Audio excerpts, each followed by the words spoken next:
Shalom Ibu Bapak sahabat radio yang berbahagia yang dikasih oleh Tuhan Yesus. Saya berdoa supaya kita selalu sehat di tengah-tengah situasi yang sulit pasca COVID-19.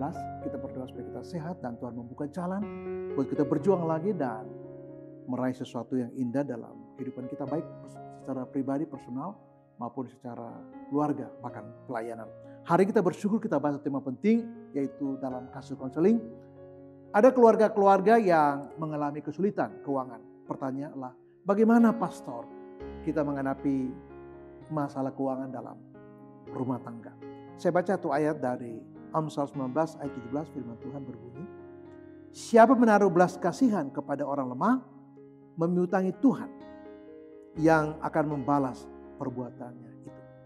Nah, ada 3 kebenaran yang menarik dari satu ayat ini, yaitu pertama bahwa siapa menaruh belas kasihan kepada orang lemah.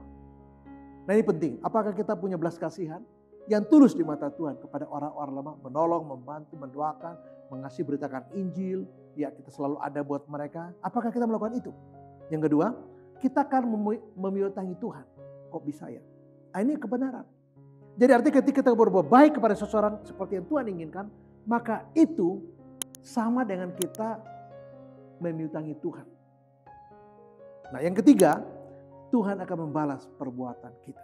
Nah, kalau kita kekurangan, bisa jadi kita harus ingat 3 prinsip itu. Alkitab katakan bahwa siapa menaruh belas kasihan kepada orang lemah, orang susah, orang miskin, orang menderita, orang terluka, orang yang mengalami diskriminasi, ya, orang-orang yang tersolimi, orang-orang yang diperlakukan tidak adil, orang-orang yang karena berbagai hal tidak punya keuntungan, tidak punya kesempatan untuk sudah segala macam. Nah, lalu kita menolong mereka, berada di posisi mereka, mengerti mereka, meluruskan tangan buat mereka. Maka Alkitab katakan itu seperti tindakan memiutangi Tuhan. Dan yang ketiga, Tuhan sendiri akan membalas setiap perbuatan baik itu. Jadi perbuatan baik kita akan kembali kepada kita. Nah, yang pertama kita bahas ialah mengapa orang sampai punya masalah atau krisis keuangan dalam pernikahan. Yang pertama barangkali dia bangkrut. Apakah dia bangkrut? Atau mungkin dia tidak prediksi apa yang terjadi dalam perjalanan dia. Atau mungkin dia salah kelola uang. Beberapa orang salah kelola uang sehingga terjebak pada bisnis bodong. Ya, dan itu membuat dia hancur. Beberapa orang lain hidup boros dan konsumtif sekali. Sehingga kalaupun uang segudang habis, uang satu bank pun habis. Kenapa? Dia punya tabiat buruk untuk gatal tangannya kalau tidak belanja. Gatal matanya kalau tidak lihat diskon. Apalagi diskon 70%. Waduh, padahal barang yang dibeli tidak seharusnya dibeli. Karena bukan kebutuhan dia, tapi cuma soal keinginan dia dan hobi belanja barang. Nah, orang yang suka berhutang itu akan terjebak pada kesulitan keuangan. Beberapa orang menjadi bermasalah karena hobi berutang. Nah, cilakanya orang yang berutang itu malas bayar utang. Suka judi, menggunakan narkoba, atau mungkin ditipu orang karena tidak hati-hati. Nah, uang panas juga hasil korupsi misalnya tidak akan bertahan. Nah, kalau kita dapat uang dengan cara yang tidak benar, uang itu akan melayang lenyap. Ya, dan kita tidak bisa menahannya. Kenapa? Itu bukan berkat kita. Atau orang mengalami PHK, orang yang malas juga bisa kekurangan keuangan. Atau seperti teks ini, orang yang kikir, sebaliknya dari ayat ini. Kalau ayat ini bilang orang yang murah hati, berbelas kasih yang murah hati kepada orang lemah, meminta Tuhan dan Tuhan membalas dia. Tapi kalau orang itu kikir, Alkitab katakan, ujilah aku, apakah aku tidak membuka tingkap langit. Bukan berarti kita menguji Tuhan, tapi lihatlah ketika you berbuat seperti yang Tuhan inginkan. Tuhan itu membuka tingkap langit buat kamu. Jadi kalau orang punya masalah keuangan, coba evaluasi dia dengan seperti apa yang saya katakan di poin ini. Coba kita pertanyakan lebih jauh dalam kehidupan. Ini bukan soal kesulitan keuangan, bukan soal itu saja. Tapi ada hal-hal yang lebih mendasar itu. Maka kita coba pertanyakan dalam kehidupan kita. Yang pertama, apakah hidup kita terlalu konsumtif? Nah, orang yang terlalu konsumtif atau orang yang hobinya ya belanja bahkan tanpa batas, niat belanja itu begitu tak terkendali, ini menyebabkan orang mengalami kesulitan keuangan. Jadi mungkin bukan soal keuangannya kurang, tapi ini salah satu akarnya, yaitu tidak bisa ngerem kecenderungan kuat untuk terlalu konsumtif. Yang kedua, ada orang-orang yang terlalu mengandalkan uang sehingga seolah-olah menggantikan posisi Allah. Ini berbahaya sekali. Jadi wajar kalau dia kesulitan keuangan. Wajar kalau dia mengalami krisis keuangan dalam pernikahan. Kalau dia terlalu mengandalkan uang. Alkitab katakan kamu tidak bisa mengabdi kepada Allah dan kepada Mammon. Yang ketiga adalah menurut Malaikat 3:10, orang kekurangan itu ialah orang yang tidak memberi apa yang seharusnya diberi. Yaitu salah satunya perpuluhan. Perpuluhan sebenarnya bukan persembahan yang terlalu besar. Iya, tetapi di Perjanjian Baru Paulus mengatakan dalam Roma pasal 12 ayat 1 dan 2, khusus ayat 1. Jadi persembahan kita bukan perpuluhan lagi. Bukan berarti perpuluhan tidak kita sampaikan, bukan. Tapi lebih dari perpuluhan nilainya, yaitu memberi hidup kita sebagai persembahan kepada Tuhan yang sudah mengasihi kita dan memberikan nyawanya buat kita. Dan kita tidak lagi soal memberi persepuluhan, tetapi kita memberi hidup kita sebagai persembahan yang harum kepada Tuhan. Jadi filosofi dunia adalah begini. Kalau you ingin kaya, you berhemat. Itu kebenarannya mungkin cuma 10%. Ada kebenarannya, tapi 10%. Alkitab mengajarkan kalau you ingin berhasil, you banyak menabur kebaikan. Seperti ayat yang kita baca tadi. Siapa yang menaruh belas kasihan kepada orang lemah, memiutangi Tuhan. Tuhan yang bilang itu, bukan teori saya. Bukan ini ditulis oleh penulis Amsal karena hasil refleksi batin dia, refleksi filosofi dia, refleksi pemahaman teologi dia. Bukan, ini wahyu Allah. Dan ini benar, ini bukan sebuah rumus yang sifatnya tentatif, bukan. Tapi ini sebuah pernyataan Allah. Dan ini prinsip. Jadi orang yang menabur banyak, Paulus katakan juga akan menuai banyak. Jadi kalau kita krisis, coba cek, jangan-jangan kita adalah orang yang sangat pelit. Tangan kita tutup rapat sehingga orang yang di depan mata yang seharusnya kita bantu. Saudara kita yang sedang mengalami penderitaan kelaparan. Hamba Tuhan yang mengalami begitu banyak sakit, penderitaan, kekurangan makanan, air, gizi, obat-obatan. Sementara kita bisa makan sekali makan, ada orang sekali makan bisa untuk 1 bulan kehidupan hamba Tuhan di desa. Coba, itu tidak adil. Jadi kalau kita kekurangan uang, mungkin kita sudah salah arah. Kita menghemat, padahal Alkitab katakan kita harus belajar untuk memberi sebagaimana seharusnya. Yang berikut adalah barangkali kita tidak bisa mengelola keuangan. Bisa jadi itu menjadi presiden buruk kenapa kita kesulitan atau mengalami krisis keuangan. Yang terakhir adalah Tuhan tidak suka dengan orang sombong. Biasanya orang yang kaya itu sombong. Kadang-kadang orang miskin juga sombong. Jadi sombong itu bukan milik orang kaya saja. Orang miskin pun bisa sombong. Seorang teman saya mengatakan begini, walaupun saya sombong walaupun saya miskin tapi yang penting saya sombong. Hah? Kok bisa? Iya. Karena kalau tanpa kesombongan saya gak punya apa-apa lagi. Hah? Kok gitu? Ya kira-kira dia bercanda seperti berseloroh seperti itu. Tapi saya ingin mengatakan bahwa Tuhan tidak suka orang sombong. Jadi kadang-kadang Tuhan menahan berkat buat kita. Supaya kita belajar untuk menjadi pribadi yang rendah hati, menghargai bahwa hidup saya semua yang saya miliki adalah milik Tuhan. Dan saya belajar untuk sadar akan diri saya. Kita harus sadari ini kebenaran yang sangat penting. Ini postulasi kita sebagai orang percaya dalam Kristus bahwa uang itu hanya salah satu. Bukan satu-satunya dari berkat Tuhan pada hidup kita. Hanya salah satu dan mungkin persentasenya kecil. Hanya mungkin 10%. Dari 90% berkat Tuhan yang lain. Yaitu apa? Hidup kekal. Tuhan sudah kasih ketika kita percaya dan itu harus kita syukuri dalam kehidupan kita. Yang kedua, ialah kita masih hidup sampai sekarang. Banyak orang kaya sudah mati. Sekalipun uangnya banyak seperti John Rockefeller sudah meninggal. Uangnya banyak tapi sudah meninggal. Ya. Kita masih hidup dan kita bersyukur untuk itu. Kesehatan kita itu mahal. Ya, kita bersyukur kita punya keluarga yang baik, sehat, anak-anak kita bisa sekolah.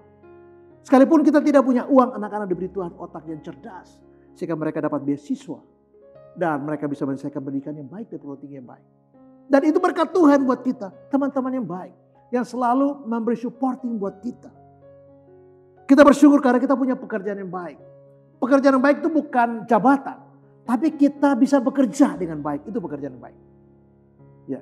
Jadi kalaupun saya sopir, ya saya bekerja dengan baik sebagai sopir. Jauh lebih terhormat di mata Tuhan daripada saya seorang pejabat besar tapi korup dan ditangkap oleh KPK. Walaupun saya cuma ya katakanlah pembantu rumah, tapi saya pembantu rumah yang hidup benar di mata Tuhan. Dan bukan sebagai pejabat di tingkat kementerian dan korup dan ditangkap. Jadi kita harus bersyukur untuk Tuhan memberi kita pemeliharaan. Jangan kita terkontaminasi oleh virus. Dunia mengatakan bahwa keberhasilan kita atau berkat itu uang tidak. Uang itu tidak merepresentasi pengertian berkat Tuhan buat anak-anak Tuhan. Karena berkat itu lebih luas dari soal uang. Jadi kalau kita tidak punya uang, ingat kita punya hidup kekal, kita masih hidup, kita sehat, kita punya keluarga yang baik, anak-anak kita baik, teman-teman yang baik, pekerjaan yang baik, Tuhan memelihara kita sampai hari ini, kita bagaimanapun juga masih bisa makan, punya rumah. Kita bersyukur untuk itu. Kita bersyukur karena ada banyak hal yang tidak bisa diukur oleh uang yang Tuhan kasih buat kita. Dan ini legasi yang harus kita sampaikan. Yang kita wariskan kepada anak-anak kita. Bahwa kita bahagia. Kita hidup. Jadi happiness itu bukan soal saya punya ini, punya itu, rumah, mobil, uang, deposito, tabungan, dan bla bla. Bukan soal itu, bukan soal itu. Tetapi ada yang lebih penting dari itu, yaitu providensia Allah, pekerjaan kita, keluarga, teman-teman, hidup kekal, keselamatan, pengampunan dosa, kesehatan kita. Nah, value ini yang harus kita tanamkan kepada diri kita sendiri. Tetapi juga buat anak kita dan generasi kita sendiri. Bahwa ini adalah berkat Tuhan dan kita patut untuk mensyukurinya. Mari kita mulai tumbuhkan dan mulai kembangkan. Apa itu dengan saya sebut sebagai budaya yang sehat dalam pernikahan kita dan keluarga kita. Itu pertama, hemat. Nah, orang yang hemat itu orang yang berpikir rasional. Bukan pelit. Kalau pelit itu ya gak pernah memberi. Kita memberi dan kita tahu apa yang kita lakukan. Harus benar di mata Tuhan. Yang kedua bahwa kita belajar untuk rajin. Nah, hanya orang rajin yang dalam perspektif kitab Amsal yang akan berhasil. Itu dikontraskan dengan orang yang malas dan berpangku tangan yang akan menjadi sahabat dari si miskin. Budayakan bagaimana kita planning pemasukan kita dan pengeluaran kita. Kita kontrol pengeluaran dengan baik. Supaya jangan pengeluaran kita ya seperti apa ya, terlalu melampaui bahkan pemasukan kita sendiri. Dan ini konyol. Kita harus tekan sebegitu rupa dengan perhitungan yang sangat presisi untuk memastikan bahwa pengeluaran kita itu rasional. Pengeluaran kita itu wajar. Dan bedakan mana yang namanya kebutuhan dan mana yang namanya keinginan. Nah, kita harus punya konstruksi berpikir yang jelas. Kita harus punya komposisi berpikir yang jelas. Bukan hanya rasional, ya tetapi benar. Nah, kebanyakan orang itu emosional. Asal lihat diskon, matanya gelap. Asal lihat punya uang, langsung belanja-belanja. Padahal Tuhan memberikan kita berkat buat anak-anak Tuhan. Itu adalah pasti rancangan Tuhan di situ. Untuk tujuan Tuhan di situ. Nah, satu sisi kita harus kerja keras. Satu sisi kita harus beriman kepada Tuhan. Tetapi pada sisi yang lain, kita punya responsibility untuk bertanggung jawab dengan setiap rupiah yang Tuhan kasih. Jadi tumbuhkan budaya yang baik. Misalnya saya tambahkan lagi bahwa kita belajar untuk menghemat. Kita belajar untuk rajin. Kita belajar untuk merencanakan pemasukan pengeluaran yang baik. Kita belajar juga untuk kontrol pengeluaran kita dengan baik. Tapi kita belajar juga untuk tidak pamer. Banyak istri pejabat, anak-anak pejabat yang ditangkap karena pamer. Masa kedudukan begitu punya uang bermiliar-miliar, dari mana caranya, berapa gajinya. Dan ini pintu yang masuk, yang bagus juga buat KPK untuk masuk dan memeriksa semuanya. Mengapa? Karena pamer. Ya, saya katakan tadi mau kita belajar dari pengalaman-pengalaman kita. Penting sekali mendengar masukan yang baik. Jangan mudah untuk give up karena situasi yang sulit. Mungkin kita perlu ada koordinasi antara pikiran, koordinasi dengan hati, dengan emosional, tapi koordinasi dengan iman kita. Supaya ada satu kesatuan holistik dalam kehidupan kita. Waktu membaca peristiwa hidup kita. Supaya kita jangan terjebak pada budaya yang merusak, yang destruktif. Tapi budaya yang bagus yang kita kembangkan dalam kehidupan kita. Hal yang terakhir menutup renungan saya ialah begini. Kita perlu punya gaya hidup yang sehat. Yang benar tadi saudara singgung tentang membangun budaya hidup keluarga yang baik dan sehat. Yang kedua bahwa kita harus ingat bahwa ya tanpa mengucap syukur apapun tidak pernah cukup. Uang kita banyak atau sedikit tidak pernah cukup.